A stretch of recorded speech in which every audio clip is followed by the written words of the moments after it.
adoración. Y unos labios que proclaman tu grandeza. Gracias, Señor. Gracias por esta noche. Gracias, Padre, en el nombre de Jesús. Dios les bendiga. Denle un fuerte aplauso al Señor.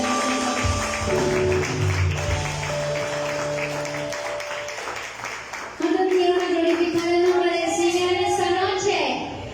Movámonos por un momentico de nuestro puesto. Saludemos 2, 3 personitas. Si no la conocemos, presentémonos en esta noche.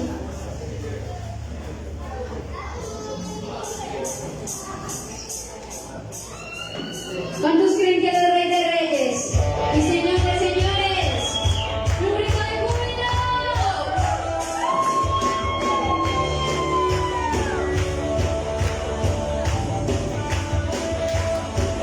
Y si no saben esta canción en esta noche, apréndala.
Gracias, Señor.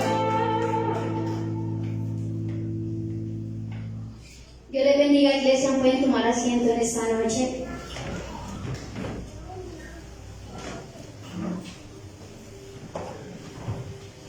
Y vamos a tomar un momento de oración por los diezmos y las ofrendas. Darle gracias al Señor primeramente por lo bueno que Él es. Amén. Padre, gracias en esta noche por permitirnos una vez más, Señor, estar aquí en este lugar reunidos, Señor. Gracias por tu provisión diaria, Señor, porque tú sostienes nuestras vidas con el poder de tu fuerza, Señor. Quiero pedirte en esta noche que tomes las finanzas de la iglesia, tomes cada corazón, Señor, y nos lleves a entender a un nivel profundo que el diezmo es más que dinero, que es honra, es darte honra, Señor, a ti. Quiero pedirte, Señor, que tú puedas tomar cada necesidad económica que pueda haber en la iglesia, Señor. Pero así también como tú nos bendices, Señor, nosotros podamos dar para tu casa, para que tu reino pueda ser extendido, Señor. Te doy gracias, Señor, porque de eso tan demasiado que nos has dado, de eso te queremos dar en esta noche. Te damos gracias en el nombre de Jesús. Amén y amén.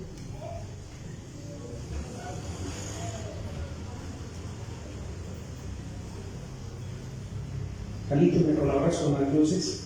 Dios les bendiga, ¿cómo están? Bien. ¿Contentos o no?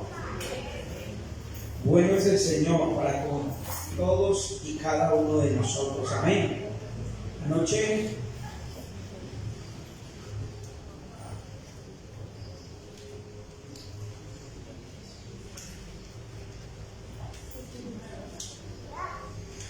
estuve meditando un poquito, no sé si han estado viendo algunos videos de cómo el río Éufrates se está secando. Se han estado mirando hacia la parte de Irak, porque el río Éufrates es un río que vemos desde el principio de la creación y nace en Turquía. De hecho, nace en la parte baja del monte Ararat, donde reposó el arca. Nace en Turquía, pasa por Irak y termina en lo que se conoce como el Golfo Pérsico. Termina ya al final, desembocando al final en el mar del Golfo Pérsico, por ahí cerca de estos mares de los árabes, por ahí de Qatar, todos estos lugares. Es un río que tiene 2.781 kilómetros, y hasta la parte de Irak este río se ha venido secando. Hay varios motivos. Uno de ellos es que han hecho muchas presas en este lugar, pero personalmente creo que hay una palabra que viene de parte del Señor en Apocalipsis, donde dice que para el tiempo final, antes del Armagedón, todo este río se iba a secar. Entonces de pronto algunos dicen, pero bueno, todos se lo acomodan a la Biblia. Pues déjeme decirle que es el único río en este momento, en esa magnitud, que se está secando. Es impresionante. Y una vez más vemos cómo la palabra de Dios se cumple. Usted puede meterse a mirar imágenes acerca de cómo se está secando este río, y la Escritura lo que nos enseña es que cuando este río se seque, va a venir una gran mortandad sobre la tierra.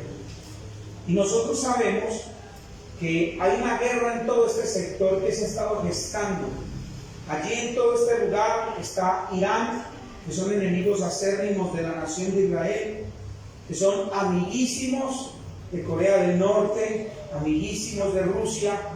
Todo esto, Turquía también, enemigos acérrimos de la nación de Israel. Todos estos países, y básicamente lo que la Biblia nos está mostrando es su cumplimiento.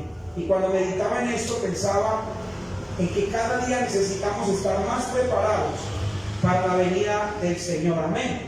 Cada día necesitamos estar más preparados. Yo le animo a que usted pueda usar estos elementos que son una bendición. Déjeme decirle que la tecnología no es una maldición, es una bendición. La maldición se convierte en el uso que le damos a la tecnología. Ahí se convierte en una maldición. pero en realidad la tecnología es una bendición para poder aprender, para poder escudriñar. Así que yo les animo a que usen esta tecnología para eso, para aprender, para edificarse, para instruirse. Amén. Entonces les animo. Quiero dejar con ustedes algunos anuncios rápidamente. Quiero recordarles a las parejas que el viernes estamos en este lugar acá a las 7 de la noche. Viernes 7 de la noche estaremos en este lugar con el curso de parejas. Si el esposo o la esposa no puede venir, pero usted quiere venir a recibir el curso, puede hacerlo. Puede hacerlo. Parejas que estén viviendo en unión libre también pueden venir. Una de las cosas bonitas que hemos tenido en este curso es que las parejas que viven en unión libre terminan casándose. Ese es uno de los propósitos. Esa es la idea. Entonces el viernes 7 de la noche en este lugar. Mañana tenemos escuela de predicadores. No se lo pierdan. Está muy interesante la escuela de predicadores. Estamos aprendiendo demasiado. Cómo aprender a extraer de forma correcta la enseñanza de la palabra de Dios. Porque, como lo hemos dicho en repetidas ocasiones, es muy delicado el manejo que hoy en día la gente le está dando a la Biblia. Hoy en día cualquiera en internet es un intérprete de la Biblia. Y salen unos locos que, Dios mío, yo digo, ¿de dónde salió este loco? Y ¿saben? No me preocupan los locos que salen por ahí interpretando la Biblia. Me preocupan los locos que lo siguen. Me preocupan los locos que lo siguen. ¿Y saben por qué hay tantos locos siguiendo locos como estos? Porque no leemos la Biblia. Porque no escudriñamos la palabra de Dios. Entonces es que importante que podamos escudriñar la palabra y venir a esos espacios, a ese tiempo, amén, para poder entonces así aprender y poder desarrollar la palabra de Dios de una manera correcta. Domingo normalmente tenemos el servicio en este lugar y esto es muy importante para todos aquellos que desean estudiar música, que desean aprender, sus hijos, no importa la edad que tengan. Para todos los que quieran estudiar el próximo domingo, vamos a tener un taller de armonía musical. Viene un músico amigo profesional graduado de la Universidad de Berkeley. Él tiene una escuela en Medellín que se llama Atempo. Y Atempo va a abrir su sede acá en Río Negro y precisamente su sede va a estar acá en Generación Viva. ¿Cuántos alaban al Señor? Entonces va a haber la posibilidad de quienes quieran aprender poder estudiar de forma profesional la música. Entonces les animamos. El domingo va a haber un taller de 3 horas en este lugar. Va a tener un costo de 10,000 pesos. Vamos a tener aquí una charla con este profesor. Aprovechela. Entonces, si usted tiene sus hijos, familiares o usted mismo quiere involucrarse en el tema de la música, entonces ahorita al final se puede inscribir con Ana. Se acerca a Ana y le dice: Ana, escríbame, si tiene los 10,000 se los puede entregar, o si no, en el transcurso de esta semana puede traer los 10,000. Lo importante es contar con su inscripción para esto. Va a ser el domingo a las 3 de la tarde. Domingo de 3 a 6 de la tarde vamos a estar entonces en este lugar. Amén. Entonces les animo, y partiendo de aquí vamos a empezar a organizar entonces la escuela, que va a ser la escuela Tempo, que va a tener su sede en este lugar. Entonces les animo para que usted pueda invitar a todo el que quiera venir. Puede ser de otras iglesias, pueden ser personas aún que no son creyentes y quieran estudiar música, pueden venir a hacerlo, porque también va a ser una oportunidad para que conozcan al Señor. Amén. Entonces les animo con esto. Muy bien, ¿cuántos vinieron a escudriñar palabra del Señor? Amén. ¿Ha estado leyendo el libro de Génesis o no? Le animo a que lo lea. Usted no se imagina la cantidad de cosas que he estado aprendiendo mientras preparo este estudio. He aprendido muchas cosas que en realidad no las tenía muy claras. Y algunas de ellas no las sabía, porque siempre debemos estar abiertos para el aprendizaje. Y vamos a ir a Génesis capítulo 8. Del versículo 1 en adelante. Y vamos a ir leyendo lentamente para ir puntualizando algunas cosas muy interesantes de todo esto. Recordemos que la semana pasada estuvimos hablando de cómo Dios había mandado a Noé a construir un arca, cómo esta arca entonces había sido cerrada por Dios y había emprendido vuelo. ¿Sí se dice vuelo, un arca? Había emprendido nado entonces. Muy bien. Vamos a ir entonces a Génesis capítulo 8, versículo 1, y vamos a esperar aquí que nos lo pongan en pantalla para que podamos ir en este tema de la lectura. Y acordóse Dios de Noé. Y en estas Biblias, en la versión Reina Valera dice, y Dios se acordó de Noé. O sea que Noé se le había olvidado a Dios. Muy interesante que pensemos en eso. Y acordóse Dios de Noé y de todos los animales y de todas las bestias que estaban con él en el arca, e hizo pasar Dios un viento sobre la tierra y disminuyeron las aguas. Entonces venimos a una palabra que es muy interesante, y se acordó Dios de Noé. Al parecer nos deja entender como si Dios se hubiese olvidado de Noé. Y eso en verdad no es lo que la Biblia quiere decir. Voy a volver a explicar algo que expliqué la semana pasada, pero que quiero que quede muy claro, porque nosotros nos vamos a encontrar con esto en toda la trayectoria de la palabra. Dios ha tenido que ser en muchas de sus palabras antropomórfico. ¿Cómo así? Grabes esa palabrita, antropomórfico. Antro tiene que ver con el hombre. Siempre que usted encuentre la palabra antro, tiene que ver con el hombre. Y cuando dice antropofórmico, es que Dios ha tenido que bajar su lenguaje, o de alguna manera ponerse en la misma medida de los seres humanos, para que nosotros entendamos lo que Él nos quiere decir. Lo que nosotros podemos saber es que Dios no se limita ni por el tiempo, ni por el espacio, ni por nuestro lenguaje. Hay cosas que si Él nos dijera, nosotros no las entenderíamos. Por ejemplo, el apóstol Pablo en 2 de Corintios 12:4 dijo: oí cosas, cuando él estuvo en el tercer cielo, oí cosas que me sería difícil tratar de describir. Así dice el apóstol Pablo en 2 de Corintios capítulo 12 versículo 4. Dice que cuando estuve en el tercer cielo, dijo: mire, yo aquí vi cosas y oí cosas que para mí sería muy difícil describirlas. No sabría cómo describirlas. ¿Por qué razón? Tal vez, posiblemente, dentro del tiempo en el que vivió Pablo, vio cosas en el cielo. Pudo haber visto automóviles, qué sé yo, lo voy a poner de esta manera. Pudo haber visto helicópteros, automóviles y cosas que él las veía y decía: ¿qué es eso? Porque él no vivió en una época de automóviles ni de este tipo de cosas. Entonces, él no las podía describir.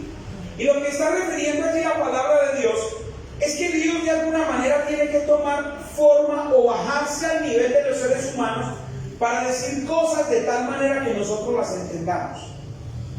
No porque de alguna manera Dios se hubiese olvidado, porque aquí entonces estaríamos negando el poder una vez más de nuestro Dios, diciendo que Él no es omnisciente, diciendo que Él no es omnipresente, diciendo que Él no es omnipotente, cuando Él es todo eso. Omnipotente, todo poder; omnisciente, todo lo sabe; omnipresente, que está en todo lugar.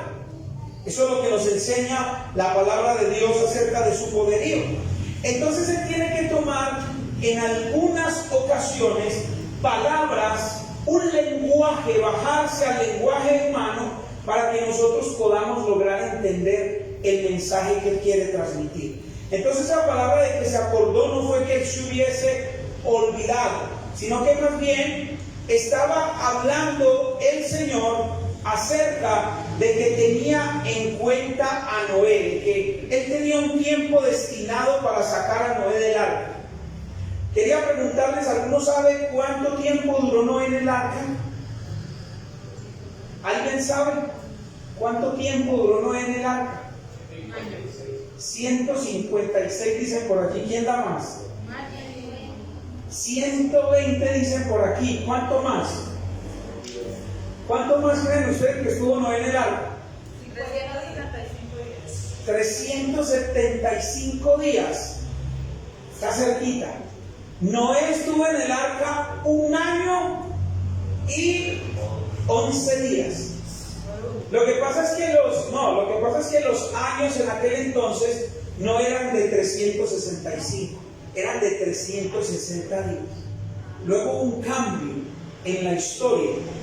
Parece que en unos cambios que hubieron en los planetas, eso lo escribe un historiador, creo que es checoslovaco. Él escribe acerca de que en un cambio que hubo en la Tierra, los días cambiaron y por eso el año se volvió de 365 días. Pero al parecer en este momento de la historia los años solo eran de 360 días.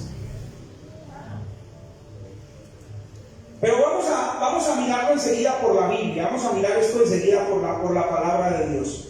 Entonces en ningún momento podemos entender de que Dios se olvidó de Noé o se olvidó de lo que estaba haciendo, del sueño, del proyecto que tenía con el arca. En ningún momento. Simplemente lo que la Biblia nos está narrando era que Dios tenía en cuenta a Noé, tuvo misericordia de Noé. Amén. La Escritura también nos enseña en este versículo que llega el viento a la tierra. El viento a la tierra. Por primera vez llega el viento a la tierra. No se registra que hubiese habido viento antes.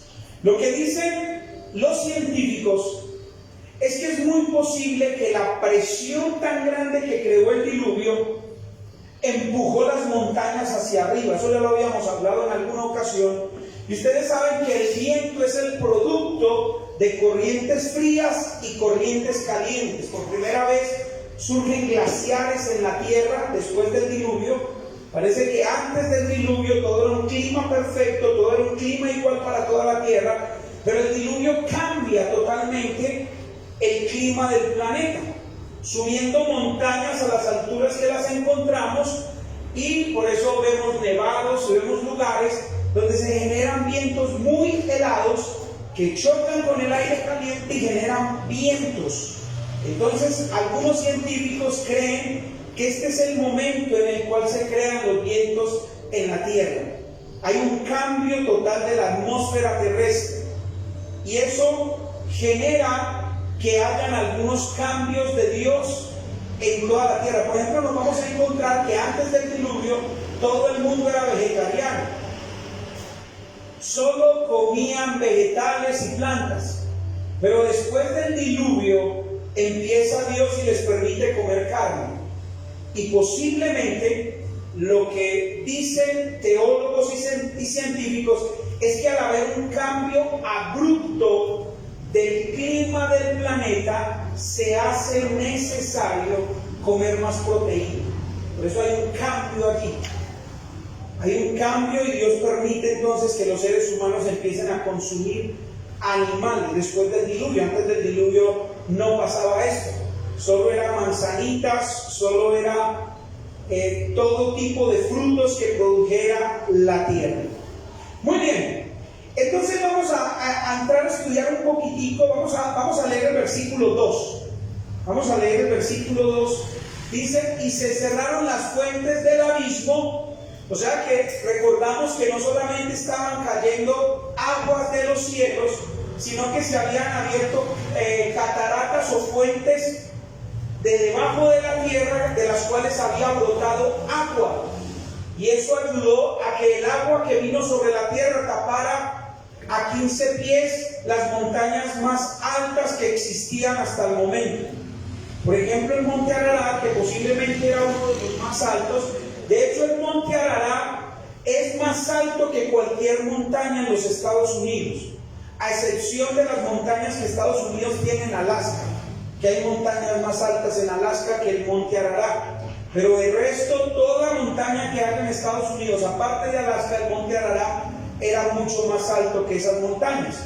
Posiblemente era una de las montañas más altas de aquella tierra. Recuerden que el monte Ararat se encuentra ubicado en toda la zona de Turquía. Anoche bajé un mapa, muy bueno que lo hagan. Bajé de Google. Es como un visor de la tierra donde usted puede ubicar donde se encuentran todas las ciudades, como hasta en 4D, 3D. Usted puede mirar aquí, puede buscar, puede meterse, ampliarlo en el celular. Me pareció muy interesante. Anoche estuve como 2 horas allí mirando algunos lugares y empezar a tratar de ubicar la tierra basado en este contexto. Pues el monte Ararat está en Turquía, se encuentra en Turquía y es el lugar donde han encontrado restos de una embarcación que asimilan los arqueólogos que posiblemente esa embarcación es el Arca de Noé, construida en madera, y parece que han encontrado restos en ese lugar. De hecho, se narra de un piloto alemán que al cruzar por estas tierras logró ver el esquema de un barco en una montaña. De allí fue donde empezaron las investigaciones. Eso fue por allá como en el año 1950, por allá encontraron esto, un piloto de una avioneta.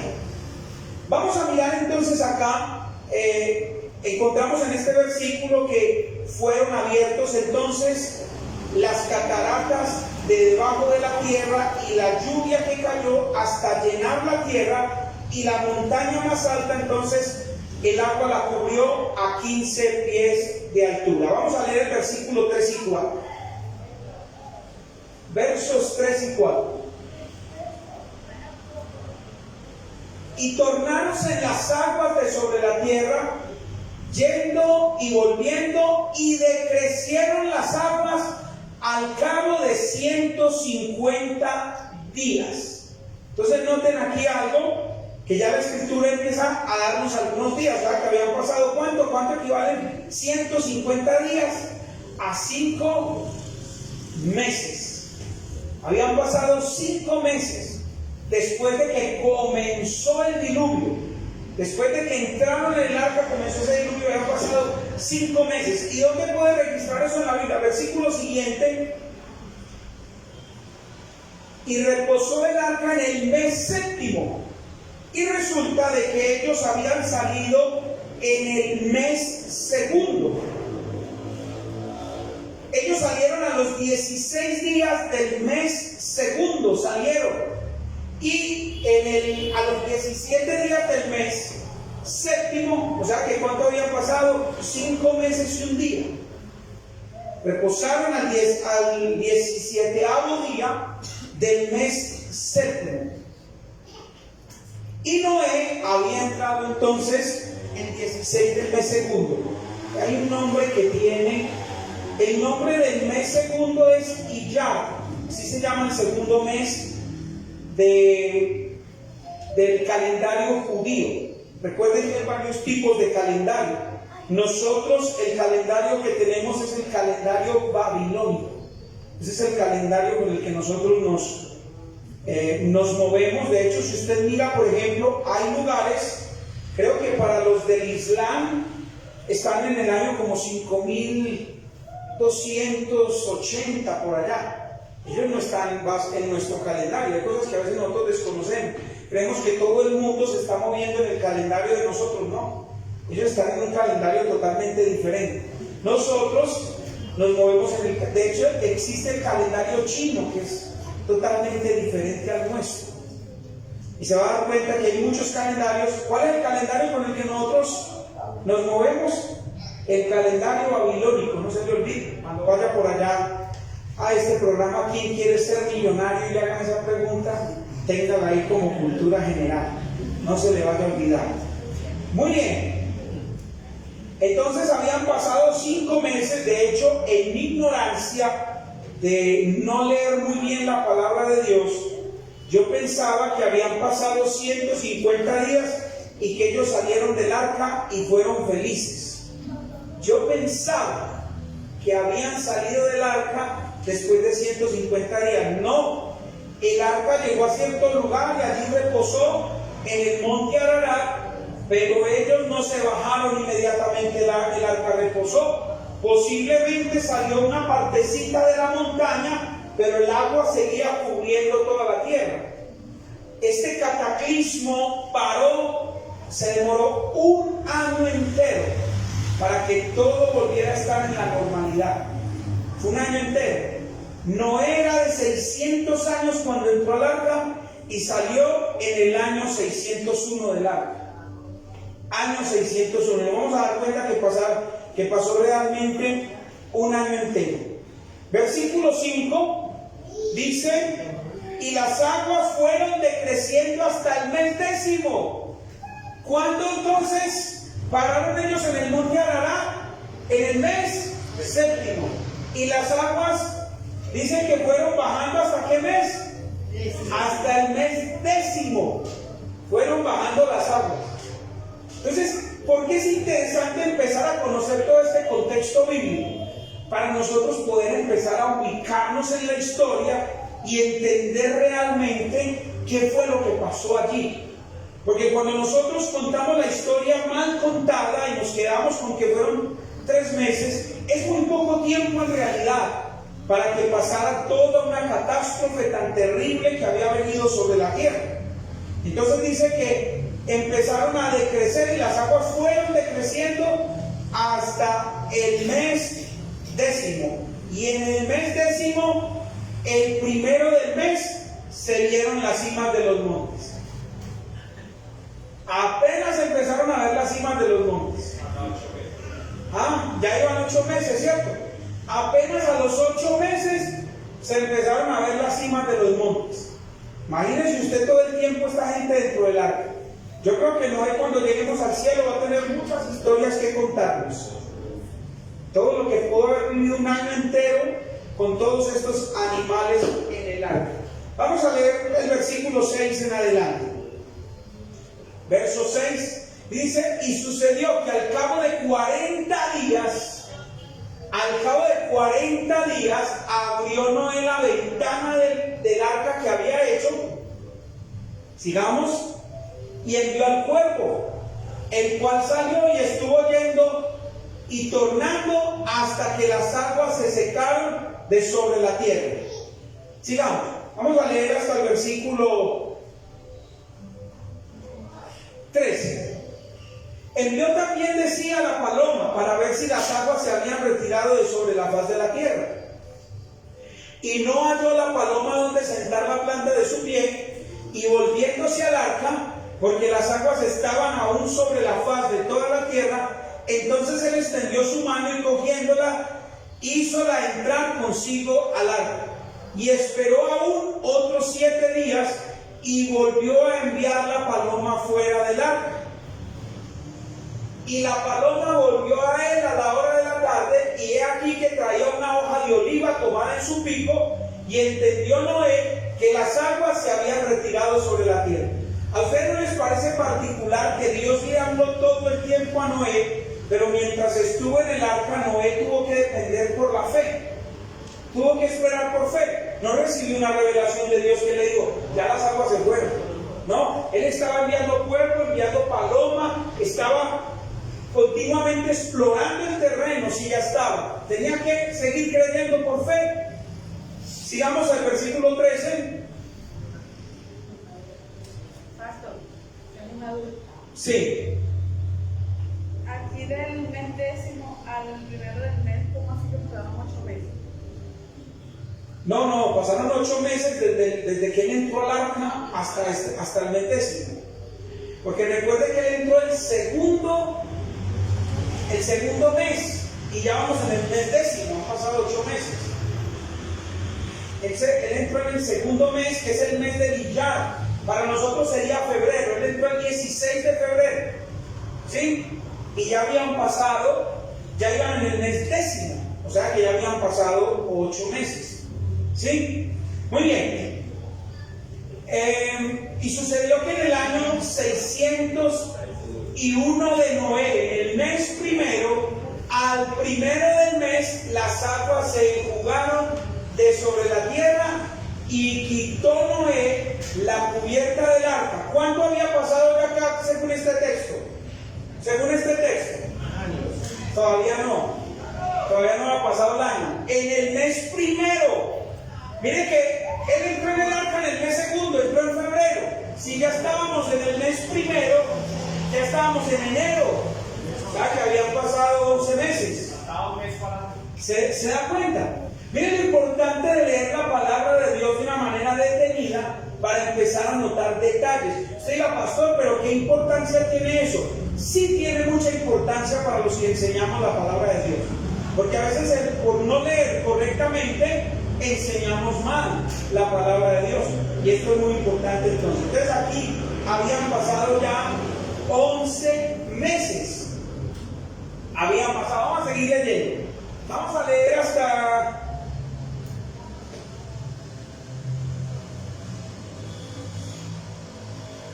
Permítame un segundo.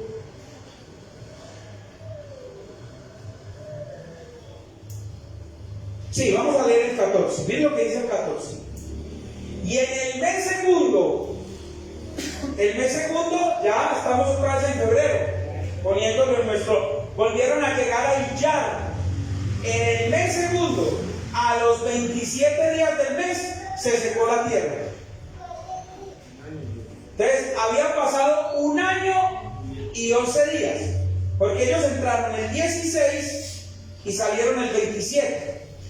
O sea, habían pasado exactamente 1 año y 11 días. No sé para usted, pero para mí esto fue nuevo, porque yo siempre me quedé con la historia de la escuela dominical, que Noé entró al arca 150 días y salió como si nada. Y cuando uno deja los textos hasta ahí, entonces ahí es donde empieza a haber discrepancias e incredulidad en la gente que escucha la palabra. Porque la gente piensa así, bueno, pero entonces ¿cómo así? 150 días, en 150 días pasó un diluvio y la tierra se seca, ¿pasa todo eso en 150 días? No, en realidad pasaron 1 año y 11 días. Esto fue un tema de fe, esto fue un tema de creer. Estamos hablando de 371 días, porque recuerden que se están moviendo en el calendario que solamente el año tenía 360 días. Entonces habían pasado 371 días, 1 año y 11 días habían pasado en este momento de la historia. Vamos a seguir leyendo, vamos a leer hasta el 20.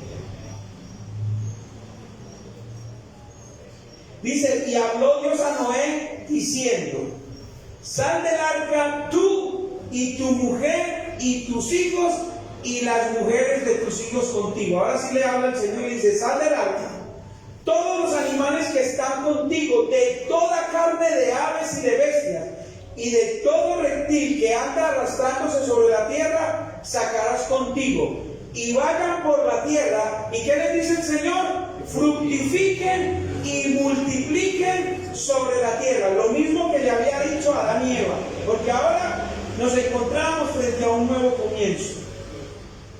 Entonces la orden que le da es vayan y fructifiquen, versículo 18. Entonces salió Noé y sus hijos y su mujer y las mujeres de sus hijos con él. Vamos a leer hasta el 21. Todos los animales y todo reptil y toda ave y todo lo que se mueve sobre la tierra, según sus especies, salieron del arca. ¿Ustedes creen que durante este año se habían reproducido? Es muy posible. ¿Y saben por qué es muy posible? La Biblia no lo dice, pero uno puede especular. Y voy a especular con algo que considero. Cuando ellos salieron del arca, empiezan a matar animales para ofrecer el sacrificio y a matar animales para comer. O sea que sí, definitivamente en el arca hubo reproducción, porque si no hubiera habido, ¿cómo se van a comer si habían unos de una sola especie? Si se los comen, ¿cierto? Fueron en pareja, aunque algunos entraron de a 7. Recuerden que algunos entraron en pareja, los animales que no estaban limpios entraron en pareja, pero los animales limpios entraron de a 7. Entonces empezaron a comer. Es muy posible, ahí podemos especular con un argumento que puede ser válido, y es pensar que ellos al salir del arca ofrecen sacrificios, y aparte de eso, miren lo que dice acá, edificó Noé un altar a Jehová y tomó de todo animal limpio y de toda ave limpia y ofreció el holocausto en el altar. ¿Se da cuenta? Empieza a ofrecer sacrificios con los animales. Entonces luego por allá en Levítico encontramos cuáles eran los animales limpios. Encontramos un poquito acerca de esto. Vamos a leer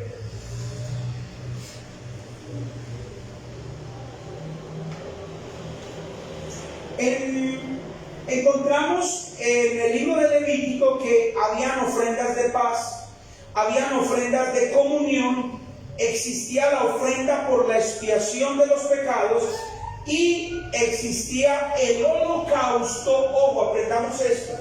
El holocausto era una ofrenda de consagración a Dios. Yo tampoco, les soy honesto, tampoco había entendido esa diferencia. Pensaba que un holocausto era un ofrecimiento por los pecados, la expiación. No. Específicamente el holocausto tenía que ver con una ofrenda de consagración a Dios. Con eso tenía que ver el holocausto. Consagración, porque encontramos que hay varios tipos de ofrenda. Hay ofrenda de paz, ofrenda de comunión, ofrendas por el pecado, pero el holocausto específicamente era una ofrenda de consagración a Dios, y eso es lo que hace Noé. Sigamos el versículo 21. Y percibió Jehová olor de suavidad, y dijo Jehová en su corazón: no tornaré más a maldecir la tierra por causa del hombre, porque el intento del corazón del hombre es malo desde su juventud, ni volveré más a destruir a todo viviente como lo he hecho. Aquí encontramos dos cosas muy interesantes. La primera de ellas es que el holocausto que ofrece de consagración Noé, dice que Jehová lo percibió como un olor grato, o aquí dice como un olor de suavidad, un olor grato. ¿Y cuál era el holocausto? Era un animal asado. Por eso les digo que fui hecho a la imagen y semejanza de Dios, porque a mí me encantan los animales asados. Son como olor grato delante de mí, esa carnita asada, cualquiera que sea. ¿Cierto? Y para Dios esa carne asada, esa carne que estaba en el horno, fue olor grato. Ahora, ¿por qué? Por la carne. Por la actitud del corazón de Noé, porque Dios había visto que el corazón de los hombres desde la juventud era hacer el mal, era hacer lo incorrecto. Pero Dios aquí, en medio de esto, hace un pacto. Diga conmigo, Dios hace un pacto. ¿Y cuál es el pacto que Dios hace? Que no va a volver a castigar la tierra con aguas. ¿Qué es lo que el Señor está diciendo? No que no van a haber inundaciones locales. Porque hay gente que dice: pero mire cómo se inundó en Perú, mire cómo se inundó aquí, mire cómo se inundó. Eso es castigo de Dios con agua. No, la Biblia en ningún momento registra de que Dios se hubiese comprometido a que tal vez no iban a haber inundaciones locales. Lo que el Señor se comprometió fue de que nunca más destruiría la tierra con agua. De hecho, Judas nos enseña que la tierra va a ser, el juicio de Dios va a venir ¿con qué? Con fuego. ¿Sabe que me inquieté un poco estudiando ayer? Porque ayer estuve estudiando sobre lo del río de Éufrates. Y resulta que la Biblia habla de 4 espíritus que están amarrados al lado del río Éufrates y que van a ser soltados. Y que esos espíritus van a acabar con la tercera parte de la población de la tierra, o sea, 2.600 millones de personas. ¿Y sabe qué dice la Escritura? Que las bestias que salían de allí, y me parecía tremendo, porque dice que las bestias que salían, o las bestias que vio Juan, dice que tiraban fuego por la boca y que tiraban fuego desde sus colas. Cuando yo veo eso, lo único que se me viene a la cabeza son aviones de guerra volando y tirando misiles sobre la tierra. Y me llama la atención que estamos en este momento en una tensión de guerra en todo ese Medio Oriente. Todo ese Medio Oriente tiene una tensión de guerra. De hecho, a nosotros hay noticias que no nos llegan acá, pero continuamente hay un bombardeo entre estas ciudades. Los turcos, los iraníes continuamente están tirando misiles. No solamente ellos, también los egipcios. Hay una guerra continuamente de egipcios, de los egipcios hacia la nación de Israel. Y se lanzan misiles. Usted puede meterse a internet y darse cuenta cómo Israel tiene una tecnología de tal manera que hay unos rayos láser que tal vez son invisibles para nuestros ojos, pero hay unos rayos láser que cuando lanzan misiles contra Israel, ese rayo láser se extiende por el cielo y estallan los misiles en el aire. La gran mayoría de estos misiles son detectados por los sensores de estos láseres que se van hacia el aire y estallan esos misiles en el aire. Usted puede buscar en YouTube para que vea cómo pasa esto, cómo sucede todo esto. Pero hay una guerra continuamente, hay un lanzamiento de misiles continuo. Pero nosotros creemos que la única guerra que hay en este momento es la de Ucrania. No. Hay guerra en diferentes lugares y sobre todo este Medio Oriente se mantiene en una guerra continua. En una guerra continua. Usted se va a encontrar, vuelvo y le digo, lo que pasa es que son noticias que normalmente no nos llegan a nosotros. Hay muchas noticias que no nos llegan. Por ejemplo, en este momento en Estados Unidos, en el estado de Kentucky, y estoy seguro que el 99.9% de las personas del mundo no conocen esto, porque eso no lo van a decir. Hace aproximadamente 2 semanas, un tren con un químico, 21.000 litros de un químico que usan precisamente para colocar en las bombas atómicas, tiene radiación. 21.000 litros, un tren en todo Kentucky, en una ciudad de 5.000 habitantes, se descarriló, regando 21.000 litros de este material tóxico. Lo que hicieron en Estados Unidos para frenar todo esto fue encender, desalojaron a toda la ciudad, es una noticia que no la van a encontrar ahí, y prendieron fuego a todo eso. Pero resulta de que ese fuego creó una nube tóxica tremenda que rodeó 300 kilómetros de toda esa zona. Tuvieron que desalojar no solamente la gente del pueblo, sino mucha gente ha escuchado sobre esa noticia y no lo va a escuchar. Seguramente algunos lo han podido escuchar, pero la mayoría no lo van a escuchar.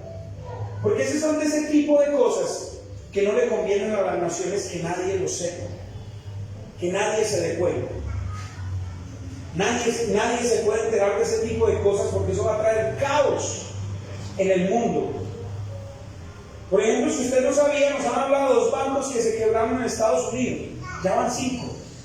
Y eso no se lo van a decir. La gente está en este momento en los bancos haciendo filas para retirar su dinero. Y lo que pasa es que como la mayoría de personas no entendemos cómo funciona un banco, resulta que yo al banco le meto, voy al banco y le coloco allá 10 millones de pesos en mi cuenta. Ellos pueden prestar el 90% de ese dinero. Y de hecho ellos trabajan con el 90%. Eso es lo que les permiten a ellos. Ellos trabajan con el 90% de ese dinero. ¿Qué es lo que pasa en un país cuando todo el mundo va al mismo tiempo y saca la plata del banco? Se quiebra el banco. Porque resulta de que todo el dinero está prestado. O sea que finalmente los bancos trabajan con dinero que no existe, que es irreal.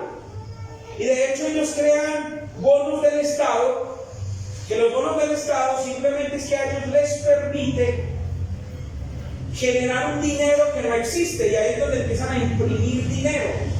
Un dinero que no tiene un soporte. Normalmente eso no lo saben las personas. ¿Cuándo lo entienden? Cuando la gente se ha desbocado a sacar el dinero de los bancos. En este momento en Estados Unidos la gente está sacando todo el dinero de los bancos porque están viendo lo que está pasando en el mundo y que el dólar posiblemente va en una picada imparable. Esas son noticias que a nosotros no nos informan, porque eso generaría un pánico alrededor de toda la tierra.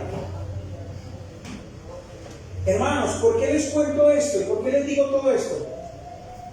Tome la palabra de Dios en serio.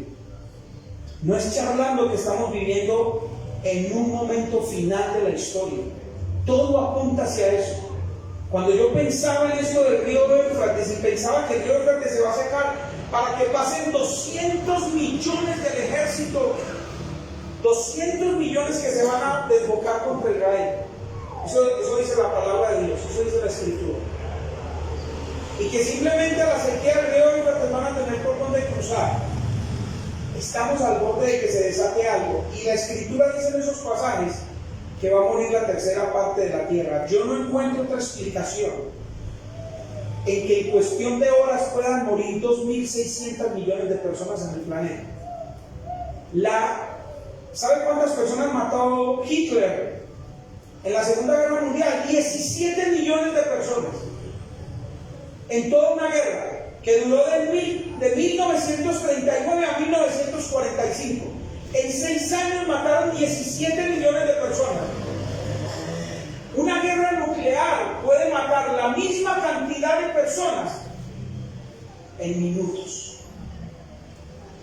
O sea que la única manera que yo encuentro en que 2.600 millones de personas puedan padecer en un momento es que se desate una guerra de estas. La palabra de Dios nos lo dice, estemos atentos. Y más que estar atentos de las noticias, yo no le traigo esto para que usted se llene de miedo. Más que estar atentos de las noticias, es para que usted esté atento cómo está caminando con el Señor. No, más de eso es lo que necesitamos, estar atentos. No hagan como aquellos que están buscando cómo pagar un búnker donde meterse debajo de la tierra, porque ni eso les va a servir. Ni siquiera estar metidos debajo de la tierra va a servir. Ni siquiera eso. Finalmente lo que necesitamos es estar bien con el Señor. Pues si la voluntad de Dios es que padezcamos en medio de una guerra, pues Dios es bueno y Él tiene misericordia de nosotros. Amén. Así que tengámoslo muy, muy presente en nuestro corazón. Versículo 22. Vamos a leer el versículo 22. Y dice, y mientras permanezca la tierra, mire la promesa que el Señor hace. Habrá sementera y siega, frío, calor, verano, invierno, día y noche no cesarán. ¿Qué prometió el Señor? Que no iba a faltar en la tierra, ¿qué? Sementera. ¿Qué es sementera? No iban a faltar semillas nunca en la tierra. Esa fue la promesa del Señor. No iban a faltar semillas. Ustedes ven cómo las semillas nacen en un tarro, nacen en medio de la roca, nacen de la nada. Las semillas, mientras se encuentran en tierra y humedad, ahí crecen. Y esa fue la promesa del Señor. Que no iba a faltar el frío, no iba a faltar el calor, no iba a faltar el verano, no iba a faltar el invierno, y no iba a faltar ni el día ni la noche. Esa fue la declaración de Dios, y vemos cómo vienen los ciclos sobre la tierra. Posiblemente lo que dicen algunos estudiosos es que los climas cambian después del diluvio, y allí encontramos entonces, parece que el clima de toda la tierra era perfecto. Era un clima donde no era ni frío ni caliente, era un clima perfecto para cada uno de nosotros, pero a causa del diluvio, entonces hay un cambio en la atmósfera de la tierra, y eso trae el frío, trae el calor, trae esa diversidad de climas. Capítulo 9, verso 1. Y bendijo Dios a Noé y a sus hijos, y les dijo, fructificad, fructificad y multiplicad. Una vez más, dice la Escritura que Dios bendice a sus hijos. Recuerden que la palabra bendición es la misma de Génesis, donde Dios dice que bendijo a Adán y Eva, que significa estar bajo la fuente. O sea, ellos estaban bajo la fuente. Dios estaba cuidando de ellos.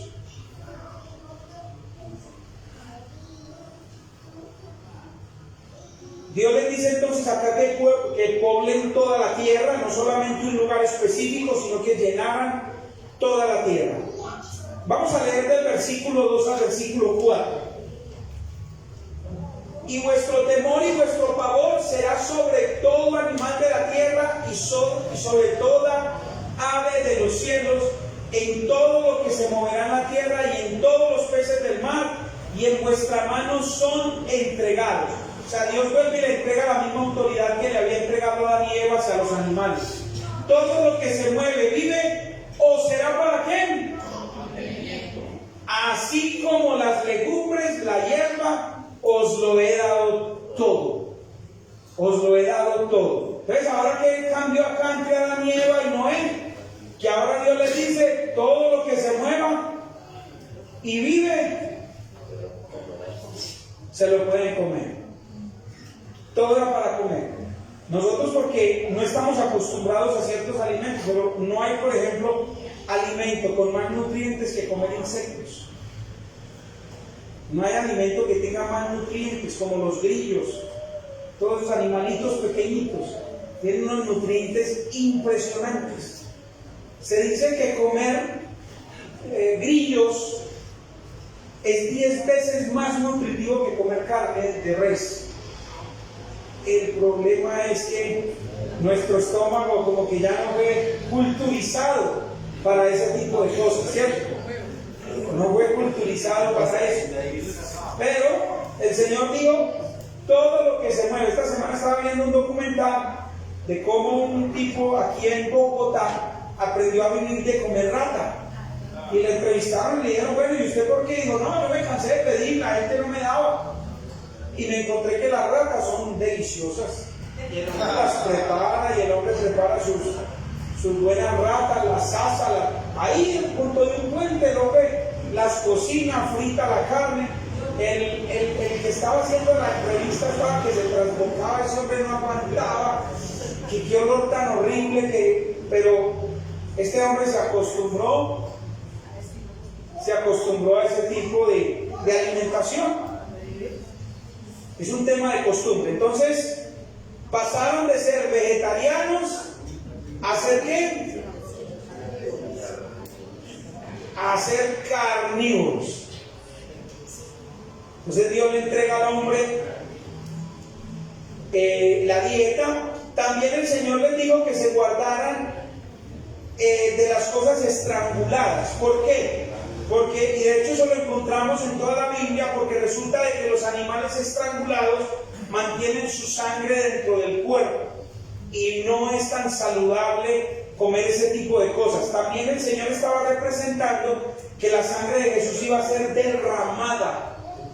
Por lo tanto, lo que traía la santificación era el derramamiento de la sangre para la expiación de los pecados. Entonces, también Dios quería mostrar allí una figura. Ojo, que muchas sectas han tomado esto para decir de que entonces no nos podemos hacer una transfusión de sangre. Usted sabe que, por ejemplo, Rusia, aunque allí normalmente no impiden la variedad de religiones, Putin se levantó contra los testigos de Jehová. ¿Sí se dieron cuenta de esa noticia? Él se levantó contra los testigos de Jehová y fue simplemente por la creencia de que ellos estaban dejando morir niños y personas que necesitaban una transfusión de sangre. Los dejan morir, literalmente. Mi papá fue anciano de los testigos de Jehová. Él murió finalmente en el Evangelio conociendo la palabra de Dios. Pero allí normalmente se enseña que como no se podía usar la sangre ni consumir, entonces las personas tampoco se pueden hacer transfusiones de sangre. Y eso no es lo que la Biblia en realidad quiere enseñar. Recuerden que Cristo fue el mayor donador de sangre. Donó toda su sangre para nuestra salvación. Él donó su sangre para que fuésemos salvos. Entonces, cuando la gente empieza con este tipo de situaciones, se encontraron con que Putin prohibió los testigos de Jehová en Rusia. Entonces muchas personas dicen, bueno, es un ataque contra el Evangelio. Sí, pudiera verse como un ataque contra el Evangelio, pero también hay que mirar cómo puede ser más bien los dogmas religiosos los que pueden llevar a que la gente empiece a atacarnos y pensar que en realidad estamos sufriendo por causa de la verdad, cuando no es así. Es muy interesante que miremos esto. Vamos a ir al versículo 5 y 6.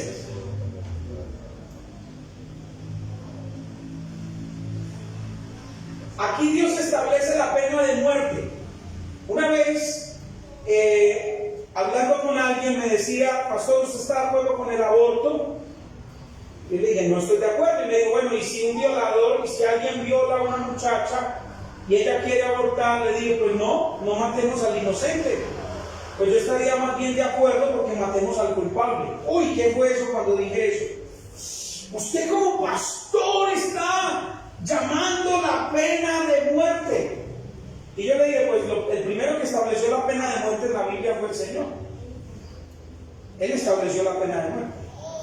Ahorita, por ejemplo, hay mucha crítica contra los gobiernos que son fuertes, que no son débiles contra los criminales. ¿Sabe qué encontramos hoy en día con el socialismo progresista? Que quieren ser débiles con los criminales, que quieren ser débiles con todo este tipo de personas. Eso es en España, en Argentina, en todo lugar. Quieren poner leyes Hace poquito, por ejemplo en España, aprobaron la ley de ser suaves con los violadores. Soltaron a más de 800 violadores. ¿Y sabe qué tuvieron que hacer esta gente que permitió eso en España? Ya salieron a pedir perdón y a decir, nos equivocamos con esa ley, cometimos un error. Porque uno de aquellos hombres le dijo, ustedes son culpables de toda la gente que ellos violen de aquí en adelante.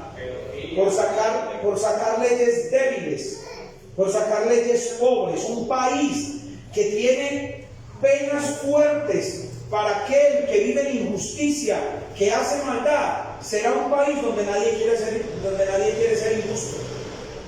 Donde nadie quiere ser injusto. Será un país donde nadie quiere hacer maldad.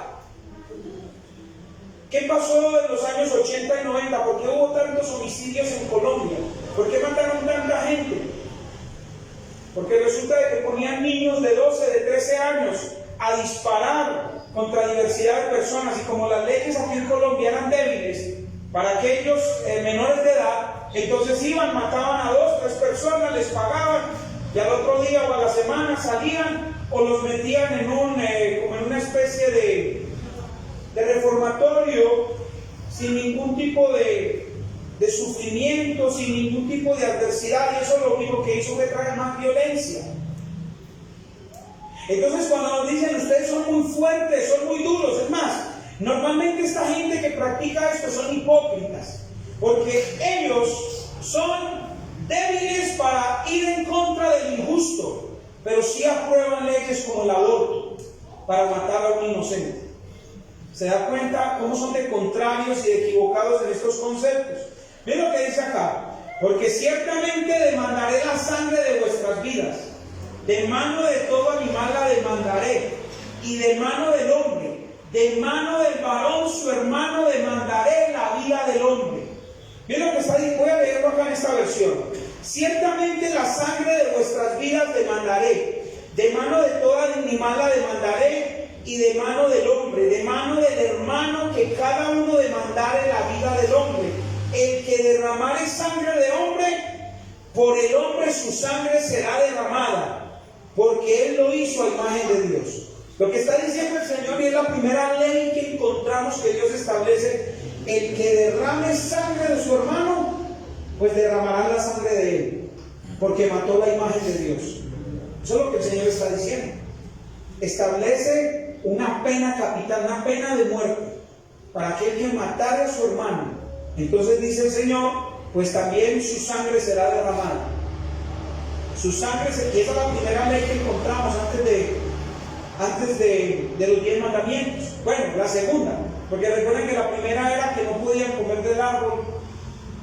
¿Sí? Ahora encontramos una segunda ley que Dios establece: va a demandar la sangre del hombre.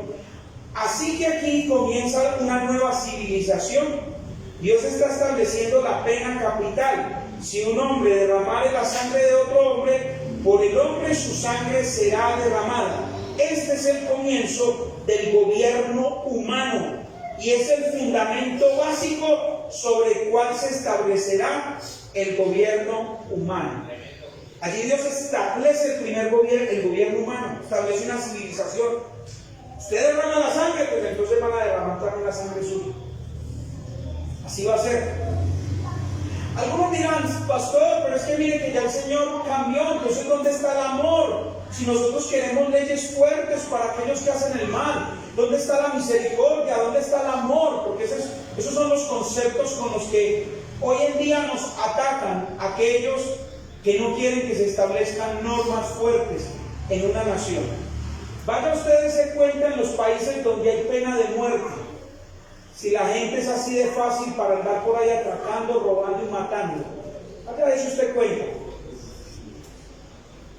Por ejemplo, países fuertes que nosotros encontramos en el mundo, que es un país comunista, pero en cuanto al dinero son capitalistas. China. China es un país comunista, socialista, pero en cuanto al dinero son muy capitalistas, han sido muy inteligentes para mover el dinero del mundo. Pero vaya, ¿recuerdan la reina, una reina de acá de Colombia, que se fue con unos granitos de cocaína metidos en un computador? ¿Sí se acuerdan el chicharrón que hubo tan grande? ¿Y por qué fue el chicharrón? Porque llevaba como 10 gramitos metidos en un computador. ¿Y qué le iban a aplicar allá? ¿Qué le iban a aplicar en China? Pena de muerte por 10 gramitos de cocaína. Yo les pregunto, ¿quién por $2 millones se atreve a meterse a China con 1 kilo de cocaína? Después de ver esa noticia. Nadie. Nadie. Si por 10 gramitos, como por 10 o 15 gramitos, que era el uso supuestamente personal de ella, le iban a dar la pena de muerte. Finalmente hubieron como unas negociaciones, hubieron varias protestas, hubo una situación ahí y finalmente terminaron perdonándole la vida. Pero en un país así nadie quiere cometer delitos. Nadie, porque sabe las consecuencias que se atienen. Sabe las consecuencias que se atienen. Entonces aquí comienza una civilización. La pena capital fue instituida por Dios como la base del gobierno humano. Normalmente toda esta gente que avalan que hay que perdonar, que hay que tener misericordia sobre las personas. Es más, estamos viviendo en un mundo donde los animales se han vuelto más importantes que las personas. ¿Saben cuál es la pelea que tienen en este momento en el Senado? ¿Quieren que les cuente la pelea que tienen en el Senado? Están los animalistas peleando porque no quieren aceptar que los policías entren montados en caballos a las marchas, porque aporrean el caballito, porque le tiran gas lacrimógeno al caballito. Y qué pesar del caballito, eso sí, que maten al policía, que le den duro al policía. Imagínense la hipocresía que hoy en día vemos. Esa es la pelea que hay, esa es una de las peleas que hay en el Congreso. Están peleando porque la policía no entre en caballito, qué pesar de los caballitos. Hay que cuidar los caballitos, eso sí, den duro a esos policías lambones. ¿Se dan cuenta cómo la gente ha cambiado el sentido natural de las cosas? ¿Cómo nos volvemos ilógicos? Cuando, claro, un policía en un animal entra a una altura de 2 metros, tiene mayor visibilidad. Antes mejor, los animalistas no le van a tirar tan duro al policía por no tirarle duro al caballo. Antes mejor. Pero no, se cuida más un animal que a las personas. Ese es el mundo en el que vivimos. Sigamos versículo 7. Una vez más vuelve y le dice: mas vosotros fructificad y multiplicaos, procread abundantemente en la tierra y multiplicaos en ella, dice el Señor. Procread abundantemente. ¿Saben que todo este tema de la sobrepoblación se le ocurrió a la gente más rica del mundo? Se le ocurrió a la gente más rica del mundo. Y con todo ese tema, que también es una hipocresía y es una situación de negocios que tiene en el mundo, de cuidemos el planeta. Miren mi lógico, por ejemplo, y me toca hablar de estos temas y me cancelan allí o me pagan, pues, pero me toca hablar de esto. Miren la hipocresía. No explotemos el gas de la nación porque hay que cuidar qué, pero comprémoselo a Venezuela. La pregunta es, ¿no es lo mismo? ¿No es exactamente lo mismo? ¿O es que la misma explotación que tiene que hacer Venezuela no es la misma que hay que hacer acá? Es lo mismo. Sino que simplemente hay una negociación, hay plata en medio y nos quieren meter los dedos a la boca pensando de que nosotros somos tontos. El oleoducto que van a hacer vale entre 50 y 70 millones de dólares. Y ya hay una partida de dinero ahí grandísima entre todas estas naciones. Todo eso es un serrucho, un negocio. Y nos meten a nosotros el cuento de que están cuidando el planeta. Puro cuento, pura mentira. Todo esto surge en Estados Unidos. Estados Unidos ha sido uno de los países más consumistas del mundo de petróleo y lo seguirán haciendo. Lo único que ellos hicieron fue sacar todas sus empresas de China para decir estamos cuidando, pues sacar todas sus empresas para China. Estamos cuidando el planeta, pero estamos dañando otra parte del planeta. Es lo mismo. Eso va a repercutir en todo el planeta. Lo hagamos aquí en Pekín, lo hagamos en cualquier lugar. Simplemente todo esto es un tema de negociaciones. Y aquí nos mantiene. Vamos al versículo 8.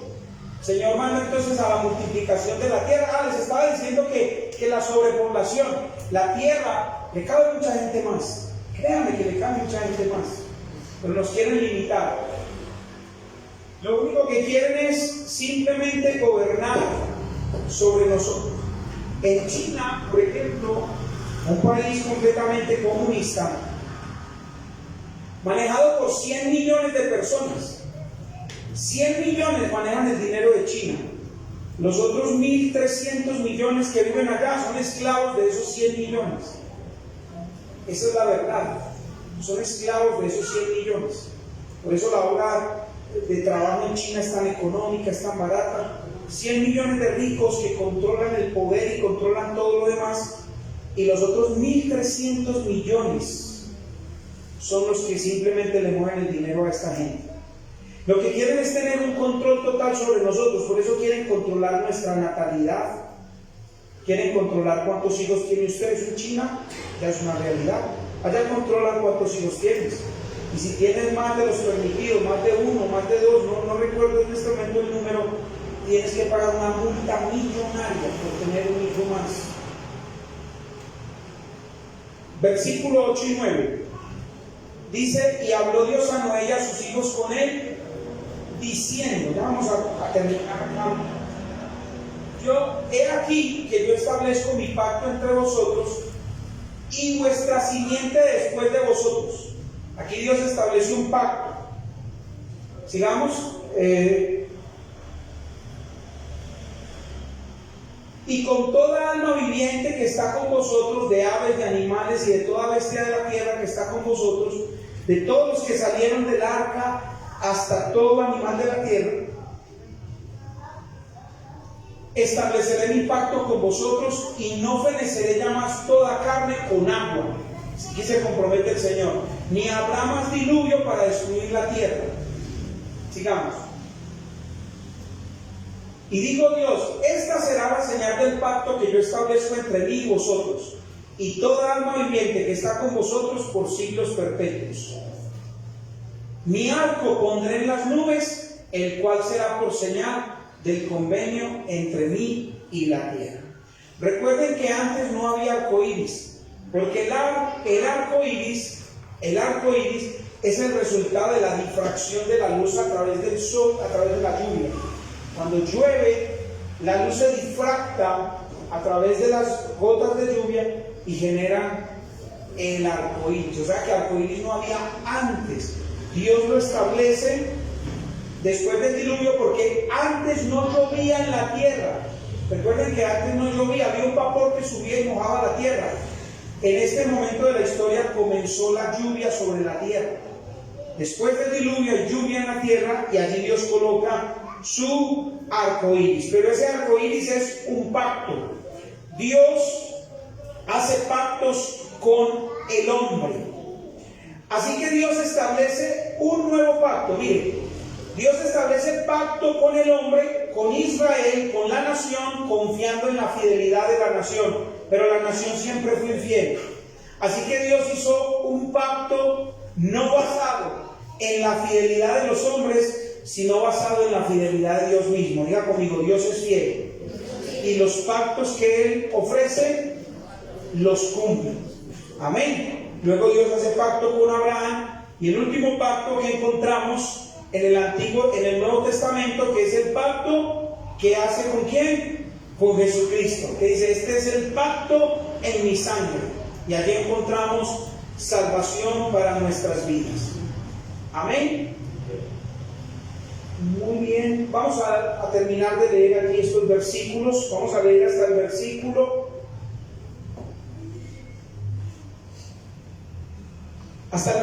28. Entonces, versículo 14. Y será que cuando ha de venir nubes sobre la tierra, se dejará ver entonces mi arco en las nubes. Y acordarme del pacto mío que hay entre mí y vosotros y toda alma viviente y de toda carne, y no serán más las aguas por diluvio para destruir toda carne. ¿Cómo va a ser el juicio final del Señor? Con fuego. Y estará el arco en las nubes, y verlo para acordarme del pacto perpetuo entre Dios y toda alma viviente, con toda carne que hay sobre la tierra. Vamos a ir hasta el 28. Digo pues Dios a Noé: esta será la señal del pacto que he establecido entre mí y toda la carne que está sobre la tierra. Y los hijos de Noé que salieron del arca fueron Sem, Cam y Jafet. Y Cam es el padre de Canaán. Presten mucha atención a lo que sigue acá, porque hay algunas cositas que hablar acá antes de irnos. Regálenme unos minuticos más. Entonces 3 son los hijos de Noé, y de ellos fue llena toda la tierra. Y comenzó Noé a labrar la tierra y plantó una viña, y bebió del vino y se embriagó, y estaba descubierto en medio de su tienda. Ojo, porque yo he escuchado predicadores que dicen que el vino que Jesús hizo era juguito de uva, que en esos tiempos la gente no fermentaba el vino. Ya Noé estaba fermentando vino. Algunos dicen que posiblemente fue por el cambio de clima que hubo fermentación. Realmente no sabemos, pero lo que la Biblia nos enseña es que él se emborrachó. Y para emborracharse tenía que tomar vino, ¿qué? Fermentado, no jugo de uva. Póngase a tomar jugo de uva todo el día, se emborrachará, pero no se emborrachará. ¿Cierto? Y dice: y Cam, padre de Canaán, ojo con esto, vio la desnudez de su padre y díjole a sus 2 hermanos a la parte de afuera. Entonces Sem y Jafet tomaron la ropa y la pusieron sobre sus propios hombros, y andando hacia atrás cubrieron la desnudez de su padre, teniendo vuelto su rostro, y así no vieron la desnudez de su padre. Y despertó Noé de su vino y supo lo que había hecho con él su hijo el más joven. Y digo: maldito sea Canaán. Pero ¿cuál fue el que lo vio? ¿Y por qué maldijo a Canaán? Canaán era el 4.º hijo no era el primero, era el 4.º hijo de Cam. ¿Sí? Y digo, maldito sea Canaán, o sea, no maldice a Cam. Ahorita vamos a hablar de esto rápidamente. Siervo de siervo será su hermano. Pero déjame hasta ahí un momentico. Entonces encontramos que la Biblia dice que Cam vio a su padre desnudo. Hay algunos que se han atrevido a interpretar que fue que Cam violó a su padre. Eso no es cierto, eso no es verdad, no es lo que la Biblia deja ver. Al parecer lo que hizo Cam fue burlarse de la desnudez de su padre, burlarse de la desnudez de su padre, mientras sus otros 2 hermanos no lo hicieron. Ellos ni siquiera quisieron ver desnudo a su padre, sino que lo vistieron. Pero Cam lo que hace es burlarse de la condición, y era una falta de respeto hacia su padre, una falta de honra, deshonró a su padre de alguna manera, porque al verlo así, lo que dicen los teólogos es que el pecado de él fue salir a contarle a sus hermanos, o sea, de alguna manera a deteriorar la imagen de su padre delante de sus hermanos. Cuidado, hijos, con andar deteriorando la imagen de sus padres. Ustedes son los únicos que pueden ver la desnudez de sus padres. ¿Qué significa? Que como hijos conocemos las debilidades de nuestros padres, que como hijos conocemos el lado flaco de nuestros padres, y que tenemos que ser cuidadosos de ir a estar comunicándole al mundo entero, de estar denigrando de nuestro papá y de nuestra mamá. Tengamos mucho cuidado con eso, mucho cuidado. No importa que conozcamos la flaqueza de nuestros padres, pero eso no nos da el permiso a nosotros para deshonrar a papá o a mamá. No deshonremos a papá y a mamá. Entonces, cuando Noé se levanta de su embriaguez, dice: maldijo a Canaán. Mirando un poco los comentarios, porque eso era un poco confuso esta parte, me tocó mirar varios comentarios de varios autores. Todos llegaron a un acuerdo, y lo que dicen es que posiblemente, número uno, lo que Abraham estaba haciendo no era maldiciendo, posiblemente es una palabra mal interpretada, mal traducida, era profetizando. Noé. estaba profetizando. Posiblemente lo que dicen también los autores es que este hombre había visto la actitud de Canaán, del hijo de él, había visto su actitud, su comportamiento, y lo que estaba era simplemente destinándole, diciéndole: tu comportamiento y tu actitud muestra que vas a ser siervo, porque luego esa palabra se cumple. Luego esa palabra se cumple. Entonces lo que llegan de acuerdo a los teólogos es que es muy posible que esa palabra maldito sea una mala traducción del texto, que en realidad no fue que él lo maldijo, ¿sí?, para que esto pasara, sino que es muy posible que Noé, en medio de esta condición, hubiese dicho palabras de lo que había visto de su hijo. En pocas palabras, como diciéndole: mira la actitud que tú has sembrado en tus hijos, y tu hijo va a ser el reflejo de todo esto. Tu hijo va a servir a los demás. Entonces, eso es básicamente lo que los teólogos pueden concluir. Lo que les decía al principio es que van a haber muchas cosas que no vamos a encontrar una interpretación exacta, y que a veces lo mejor es no tratar como de darle una interpretación exacta a todo, porque finalmente eso nos vuelve dogmáticos. Cuando yo me cierro a una verdad, digo: esta es la verdad absoluta, la única verdad absoluta que nosotros podemos declarar en la palabra de Dios es Jesucristo. Esa es la única verdad. Pero este tipo de cosas que finalmente no nos llevan ni a salvación ni a perdición, si no alcanzamos a comprenderlas, a veces es mejor dejarlas encerradas en una teoría, en un pensamiento, pero no tratar de ir mucho más allá. Ahora, recordemos algo. Con esto quiero terminar. Recordemos algo. La Biblia no oculta los errores de todos los hombres que encontramos en la Biblia. La Biblia no esconde los errores. Y no significa que yo debo tomar cada error que ellos cometieron y hacerlo porque la Biblia lo dice. No. Antes la Biblia nos dejó todos los errores que ellos cometieron como un ejemplo para que nosotros no los cometiésemos. Entonces yo no puedo tomar toda la Biblia como una verdad para yo vivirla, porque hay cosas en la Biblia que son una antítesis, o sea, que fueron escritas para mostrarnos a nosotros que no podemos hacerlas. La Biblia, por ejemplo, nos escribe que Salomón tenía 900 mujeres. Entonces la Biblia me está revelando y me está diciendo a mí que yo mínimo me merezco 3. Eso es lo que la Biblia me está diciendo. Tienes derecho a un harén, pastor, porque mira que la Biblia dice que Salomón tenía 900. Entonces soy yo tan feo para no merecer 3. Yo puedo entrar a aplicarme a la Biblia, pero yo no puedo tomar la Biblia. Ahora, ¿qué dice la Biblia? Y sus mujeres desviaron su corazón tras otros dioses. Entonces la Biblia nunca me oculta los errores que estos hombres cometieron, para mostrarme una verdad y cómo yo debo caminar en esa verdad de Dios. Vamos a terminar porque termina en el 28. Terminemos de leer estos versículos, ¿sí? Dicen algunos que cuando Noé maldijo a Canaán, se volvió negro. Eso lo dicen los mormones. Se volvió negro, y que de ahí viene la raza negra. Esa es una mala aplicación de la palabra de Dios. Ojo, eso es una doctrina que sostienen los mormones, que dicen que de la maldición de Canaán vinieron los negros y que de ahí viene toda la raza negra. O sea, por todas partes le quieren meter el color negro, la maldición.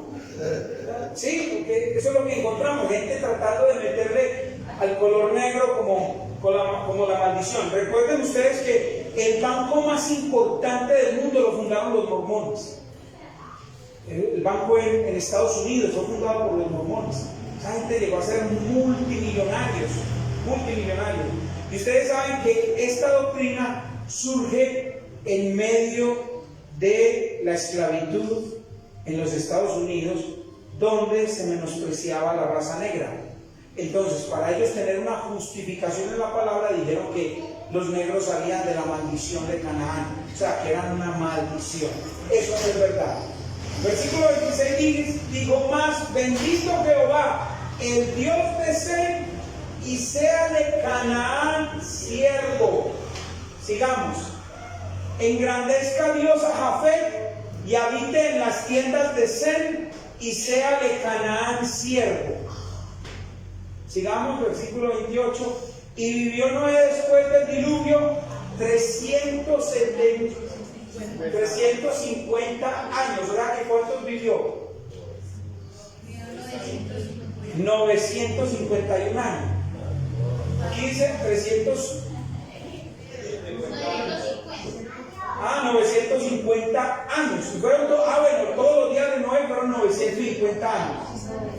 Muy bien, 950. ¿Quién fue el que más vivió? ¿Cuántos años vivió? 969. Vivió 19 años más que Noé. Versículo, o ese era el último. No, ahí ese es el último versículo. Muy bien. La verdad, hay muchas cosas que relatar de todo esto y no tendríamos tiempo de posicionarnos sobre cada una de ellas para hablar, pero tratamos por lo menos de hablar o resaltar lo que cobra suma importancia para nosotros ir aprendiendo la palabra del Señor. Quiero solamente leerles acá al final que dice: Adán vivió hasta el tiempo de Noé. O sea, a Adán le tocó el tiempo de Noé. ¿Sí? Antes del diluvio. Adán vivió hasta los tiempos de Noé. Posiblemente Adán muere antes del diluvio. No le tocó el diluvio, pero le tocó el tiempo de Noé. ¿Cierto? Y recuerden que Noé se lo pasó a Sem, su hijo, quien vivió hasta el tiempo de Abraham y le contó todo a Abraham. Se dice que Sem vivió 70 años con Abraham. O sea, Sem vivió ya durante 70 años de la vida de Abraham, estuvo Sem aquí con él. Entonces, porque a veces nos preguntamos, ¿y cómo supieron la historia? Mire que Adán vivió con Noé, posiblemente Adán le contó a Noé todo lo de la creación. Y mire cómo se va llegando paso por paso a cada uno de los que tenían que contar la historia. Dese cuenta, porque a veces decimos, ¿y cómo se dieron cuenta de todo eso? Pues es muy interesante irnos dando cuenta de cómo se fue contando la historia, de cómo hay escritos que dejaron, pero sobre todo la narrativa de la historia. Vivían muchos años, entonces podían contarle a sus hijos, a los hijos de sus hijos, y esa historia se iba llevando cada vez a más profundidad. Muy bien, vamos a orar. Démosle gracias al Señor. Padre, muchas gracias por tu palabra. Gracias por cada uno de tus hijos en esta noche, sus corazones, sus vidas. Te pido, Padre, que sobre todo esto que estamos aprendiendo, nos ayudes a mirar cómo muchos de estos hombres se equivocaron y cometieron errores, para nosotros no cometer los mismos, para nosotros avanzar en el reino y poder crecer, Señor, cada día como hijos tuyos. Bendigo cada uno de tus hijos y coloco en esta noche, Señor, la iglesia delante de ti. Llévanos con bien a nuestros hogares y te pido que la paz tuya, que sobrepasa todo entendimiento, siga habitando profundamente en nuestros corazones. Te doy gracias, Padre, en Cristo Jesús. Amén y amén. El Señor les bendiga a todos.